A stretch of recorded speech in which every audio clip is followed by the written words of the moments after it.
Hi, this is Phil, and I'm here to tell you all about the Capes and Lunatics Patreon. Get early access to all of our interviews, including the monthly Chichester chats with writer and comic book legend D.G. Chichester, new episodes of classic Capes and Lunatics shows, including The Quantum Zone, This, That, or the Third, and many, many more specials, all completely uncensored. Access starts for $3 a month, full video when you pledge $5 a month. Check out the link in our show notes or go to patreon.com/CapesandLunatics. Hope to see you there.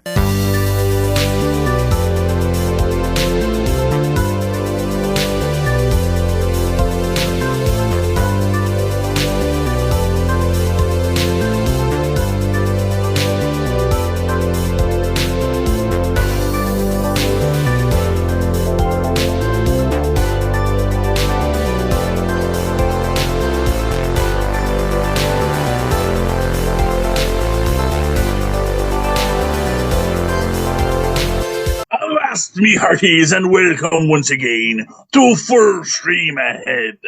I be your Captain Charlie, a Professor, and with me, as always, is me skinny rich friend and first mate. It's Mozz. Hey, Mozz, welcome back. Welcome back to Full Stream Ahead and a world of capes and lunatics, of gods and monsters, of magic and mayhem. There is one last sorcerer who seeks to defend the realm. He is Willow, and this is his tale. The Battle of the Slaughtered Lamb, Willow, Season 1, Episode 3. The young heroes, led by Willow, are pursued by assassins who have been infected by dark magic. Our director this week is Debs Patterson. Writers this week are Wendy Merciel, or Mericlee. You know, that's interesting. You don't know if it's a Clee or a Sil, or Miracle, you know. And also written by goes to John Bickerstaff this week. This was all developed by Jonathan Kasdan, and of course, based on characters created by George Lucas. Least working man in show business. Because he's rich and he's retired. He's just like, yeah, do something with these things. You know, Right. I'm sure he still has a hand in it, but, you know, he also probably wakes up around, you know, noon and wanders the grounds and as well gets he the should. report. As well he should. Earn the right not to work. His contributions to society and to culture are so huge that he can afford Exactly. He's like, I've given enough. Let me just be me now. It's like, yes, you have, sir. Enjoy yourself. Yes, and that's good. As well, and it's well deserved, and I appreciate that. But this is interesting. We get the legend of the armor, and I forget what they call it, but basically the idea being that there were two sons. One was sickly, and the younger son was, you know, the more adept, and when the king died, there was this feeling that the younger son, who was the good son, arguably, in the story, who was more sickly, would not be able to stand against a coup from his brother, who had amassed an army. And their mother, who knows the magics, makes the special adamantine armor and has a little power cell. Thank you, Iron Man. That you stick into it, and that's what charges up the armor. And that is the magical energy that is this amazing armor. That if you wear it, you cannot be defeated, but only if you are a good person. Which I think is one. You know, that is interesting to me, because that was something that I had thought of a while ago about, like. And it's not really, I didn't think of it. It's actually from, I want to say it's from Le Morte d'Arthur, which is the story of Galahad and his shield. That so long as he was pure of heart, it would protect him. But if someone who was not worthy of it tried to use this shield, it would give them no protection at all. So it's like this interest, and I think, so all you have to do those is trick the hero into doing something bad or evil, and all of a sudden You can shoot him and the armor won't work. If you make him not worthy, then the armor is ineffectual. Well, actually, see, this is the idea that I had come up with in my story, and we might see this because the story writes itself, as all good stories do. Is that effectively, if you having this armor makes you strong, and so long as you are pure, you will continue to be strong until such time as your strength and your power corrupts you. And, then you fall to hubris, or you fall to glory and vanity and fame. And then that's when the armor stops working. What if that's the reason she put it into an armor? Rather than applying the magic to him, she applies the magic to the armor. So that armor is related to her. It's like connected to her.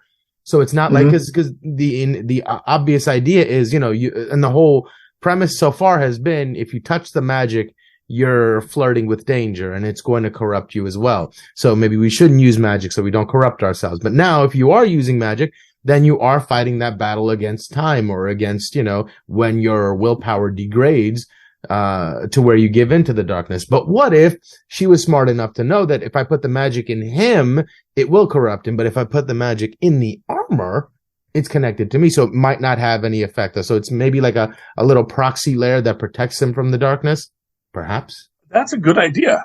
That's actually a smart idea. But it also becomes then the mythical weapon that people are seeking. And for what it's worth, the person clearly didn't remain the good king forever. So eventually, either he was good and pure and defended the realm until he died, and then no one had the purity to wear the armor, or something else happened that caused him to fail, whether it was his own internal corruption or some other thing. That's the big question. So, but that's what we're getting at here, and within this is this idea that our heroes are trying to figure out the best way to get through, and of course they are. Yeah, and they decide to do the one thing you never do in Dungeons and Dragons is split the party. Yes, split the. To be fair, the reason you don't do that in Dungeons and Dragons is because that means that one party gets to tell their story, the other party has to wait for the DM. Really, you should always. And I'm going to tell you, this is the real trick to it. You should usually probably have a double DM, and that way. But then it's like, oh, now I got to get an extra person, No, but that's sort of interesting, because then half the party really doesn't know the goings on of the adventures of the other side. And when they meet up, they would have some impetus to share with each other and actually role play. Yes, exactly. It would be fun. Great idea. Yeah, but how are you going to get an extra? Man, that would, chatbot, Gia. Can it tell a Dungeons and Dragons adventure? Yes. Oh, that's an interesting idea. Oh, man. See, now that would be an amazing use for it. AIDM? An AIDM. Oh, it might wind up like the holodeck, where it's just drawing from all the things that are out there, and it can't create a new idea. But could it create a villain capable of defeating Data? That's always the question. But yeah, so that's a good thing. Yes, but you're not supposed to split the party. But there is a purpose for this. And of course, the whole thing that happens in it is they wake up and they realize, oh, wow, someone. And again, what are these situations where no one's really paying it? Alora Denon is the whole purpose, but no one's really watching her. I guess because they don't believe it yet. I mean, half of their heart believes it, but it hasn't grasped the full belief yet. Yeah, but they do go after her, and they do catch up with them. So that's the good news. Good old. Before they do, she meets these amazing ladies in the forest. What were their names? Anne and Hubert. Hubert. Oh my God. Yes. Hubert was maybe my favorite character in the whole show so far. I cannot believe we got rid of Hubert. Hubert was the coolest character in the whole show. I agree. And it's like one of these moments that that's a gut punch. That is a gut punch. And I was hoping, and not for nothing, we lost both Hubert and Anne. And poor Anne never got a line. Anne sort of flutters away. We don't know what happens to her, right? I thought she got killed too. What happens to her? She just runs away. I think we see, because I don't think she flutters away. I do think she gets killed. I think that, because at first Anne and Alora run off after, because we see Hubert get into the big fight, and I'm waiting for Hubert to really lay in with her freaking axe, and it's like, man, it's a legendary axe. It's got a name, and she was good with it, and it was like, I guess, pardon the onomatopoeia or the pun or whatever, but her hubris got the best of her. You never sit and admire your work. Yeah, well, that's the thing is, it's sad, man, because like you said, she was just an awesome character. But I guess that this is how they make you understand. Yeah, we know there's a lot, and there's, yes, we know that most likely the heroes are going to win. We know how this is going to end, but there is a journey we have to go through. And that journey is not going to be without its costs. Yeah, but if they took any of the other characters out, I would have preferred, like, maybe even Borman. He's maybe the most entertaining out of all. They got rid of him. I'd have been like, yeah, just bring Hubert in. That'll be way better than having Borman around. Well, the thing is that, I think they have, and, not for nothing, and this, you can even make the argument that it's a little tropey that, they introduce these characters, then kill them off so that we get that pain. They basically get fridged. But if you're going to do that, don't make that character way more entertaining than any of the other characters so far. Yeah. Well, but like I said, I think that speaks to how they want you to be afraid. They want you to see that, oh, wow, that person hit, that person died. That's not good, because I'm still holding out hope that it was just a flesh wound. Yeah. Well, it's like I said, I was hoping we'd at least get like 2 or 3 episodes. Here's what I'm going to say. I knew they were probably going to die. Because they were all like, oh, the hero has returned, and she will gather an army behind her, and we pledge our axe. I saw her leading that army in the future. That's the vision I was getting. And I was waiting, but like I said, I would hoping for at least 2 episodes. But man. It's to show that what it's really to show. It's really to show that there's a cost. Yeah. To fighting, and that's what Alora Dannon has to understand, that people are going to die in this. That we're not just going to get through and through luck and good faith. I think she needs to understand her responsibility to these people. Mm-hmm. And I think that's another way that the magic is going to show. But after they get into the fight, which is, it's pretty cool because we do see that everyone can hold their own. And you were right. They did not make, what's his name? Graydon Hestor, a secret BA. He is exactly what he appears to be. Right. But his BA-ness doesn't come from the physicality. His BA-ness comes from observation and paying attention and knowing stuff. Exactly. And he knows stuff. Yeah. Like you can see he is the wizard of the group. He is going to be the one that has the secret knowledge that opens the doors because he has spent his life studying. Yeah. And he's going to know the music. It's like he's going to know the music that does the thing that opens the traps, that clears the door. He's going to be the one that actually rises in his status to be the hero. In fact, I will actually wager you, mark my words, by the end of this, he's going to be the actual chosen hero one. He's going to be the one that can put on the armor because he's going to be the one that says, I believe, and will become invincible, and then he's also going to have the wisdom to take off the armor. You know, that it's not, the armor isn't for Allura. Allura has power enough of her own.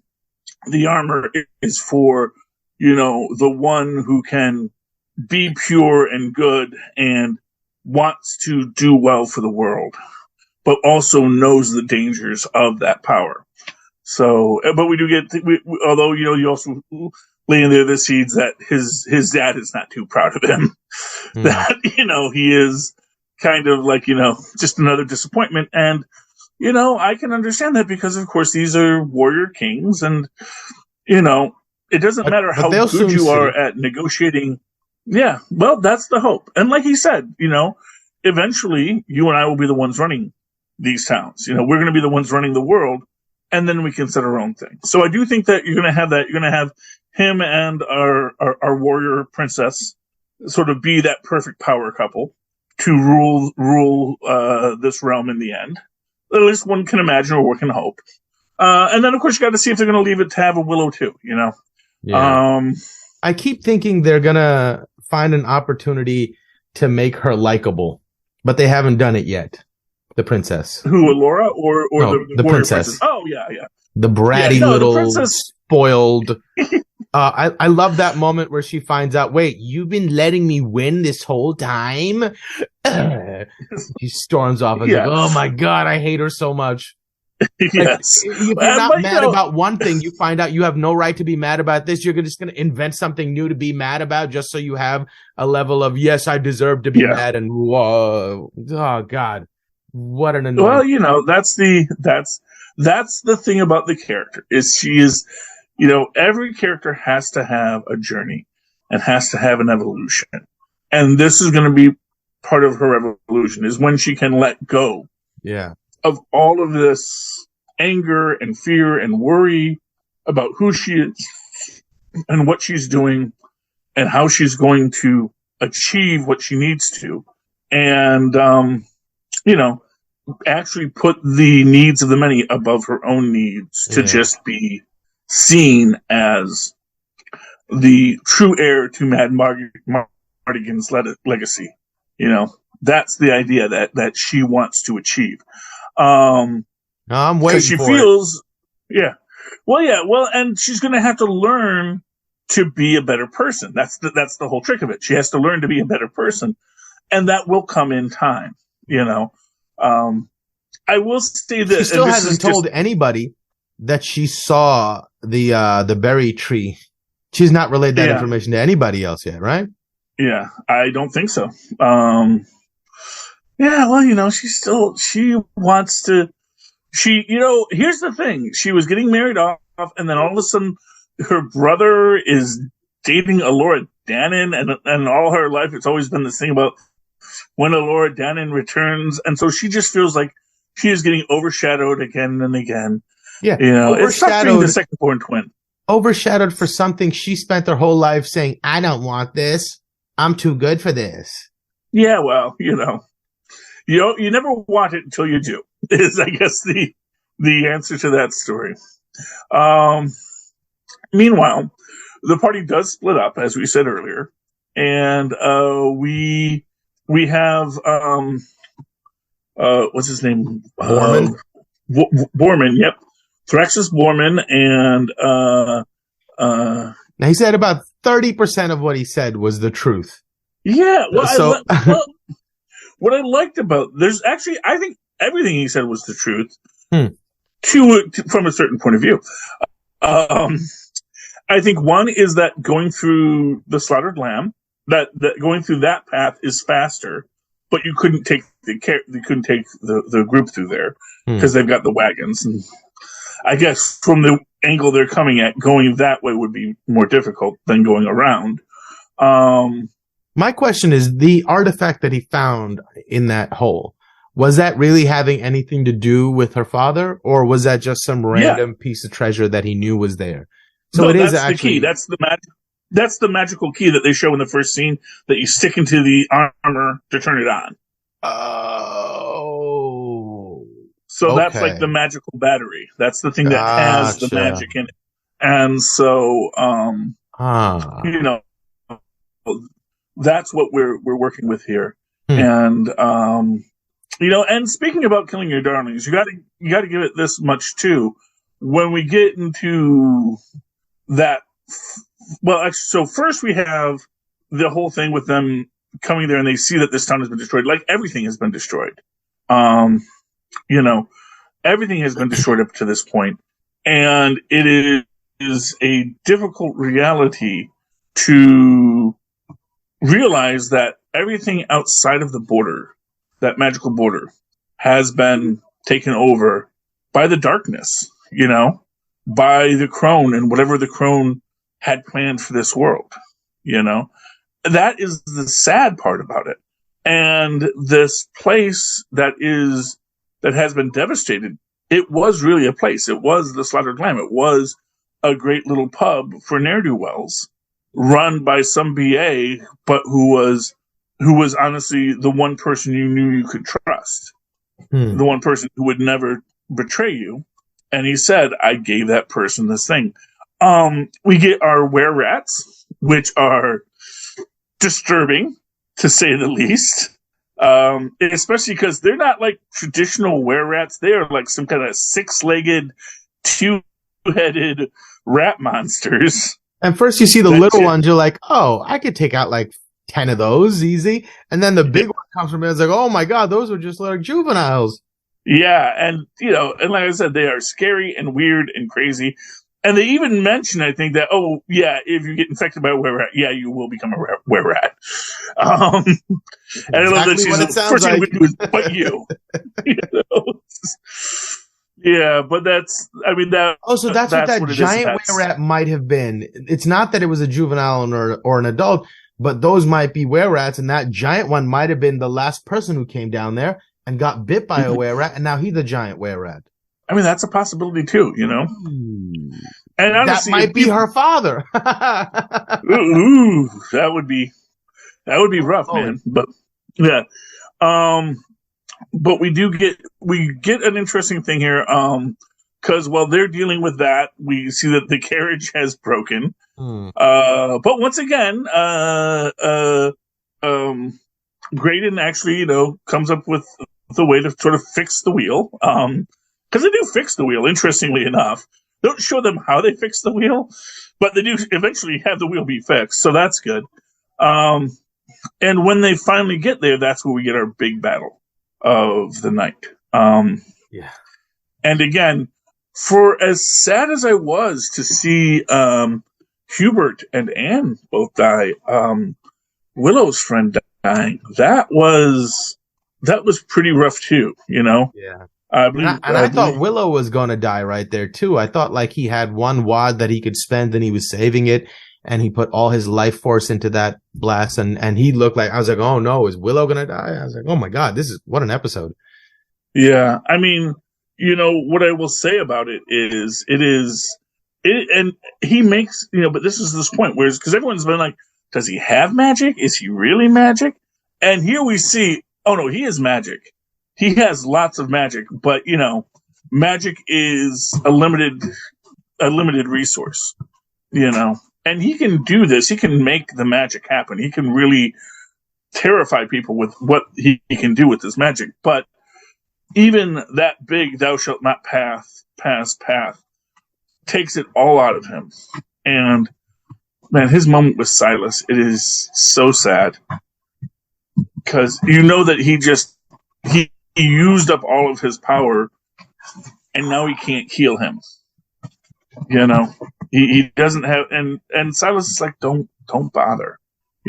I've been hit, and I'm gonna die, and But I did it fulfilling my responsibility to the legend. I died protecting Laura Dannon. Like I did my part. I can feel exactly, and it's beautiful, and it's really a great and powerful episode. We do see that again, just show that no one is immune here. Even our beloved Graydon Hastur has gotten infected, and I don't know if they heal him at the end or if they know what they're going to do to heal him, because he got infected. They do wind up killing the threat from the bad guys, but we also see that Graydon has been infected with the curse of the crown. And, now they've got to try and heal him on their way to the next episode. So that's a lot to take in, Mozz. Any final thoughts? I also thought it was kind of, and I didn't realize this before, but who is Kit's Squire? The girl with the curly hair? Oh, yeah, she played Flag Smasher in but her mom, when I see her adopted father, and I didn't understand the gravity of the scene beforehand, where she comes and meets him in the open field, and she has to draw her sword, and then when you get that final scene where he's dying and he says, "I'm so proud of you," blah blah blah. You were like, and I was like, oh, that was like her father figure, and I didn't understand the gravity of that scene before. But as he's passing away, it's like, this poor girl, man, she's got to be so angry at the world in this moment. Yeah, and that's the thing, and this is, I think, where we're really getting. That's the theme of this, is that there is going to be a cost, and the idea that you could avoid the cost either by staying in the protected realm or doing this or that or the other, there was going to be a cost. If you're going to defeat evil, there is going to be a cost. And it is going to be... There is a cost even if you turn a blind eye. It's like that old Rush song. And if I choose not to decide, I still have made a choice. Exactly. Anyway. I'm enjoying this show. It's a beautiful show. I really hope it's getting the attention it deserves out there, because honestly, I know that Willow was never a big hit to start with. It's kind of a cult favorite. And I have not been seeing the big push from the social medias on it.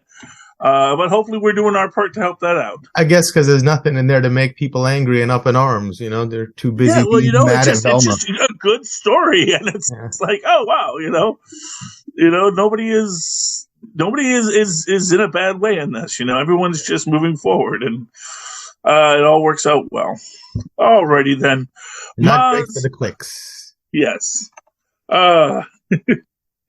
Mozz, if people like this show and would like their voices heard, or people hate this show and say, why are you doing this show? This is my least favorite thing.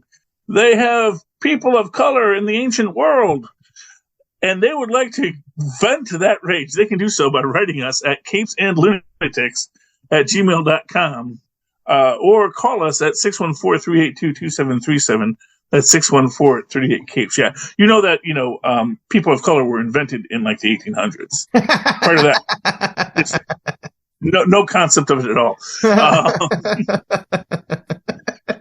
Yes. And of course, if you go to our website, that's lanktr.ee/CapesandLunatics, I encourage you all to do that, because there you can buy lots of merch, t-shirts and travel mugs and phone cases, and you can also see all of our shows, listen to all the other brilliant intellectuals that populate the Capes and Lunatics universe, and also give us money, either by joining our Patreon for as little as $1 or $5, which gets you full video access to our new stuff, or just send us money via Cash App. And you know what? I'm going to tell you this. Anybody who gives money via Cash App to us, just put in the notes, full stream ahead, I will give you a shout out on this show. So you give us $1, $5, $10, I will call you out. And if you give us just $1, I will say, you know what? It's tough times, and maybe they're not a cheap person, but still, $1 is appreciated.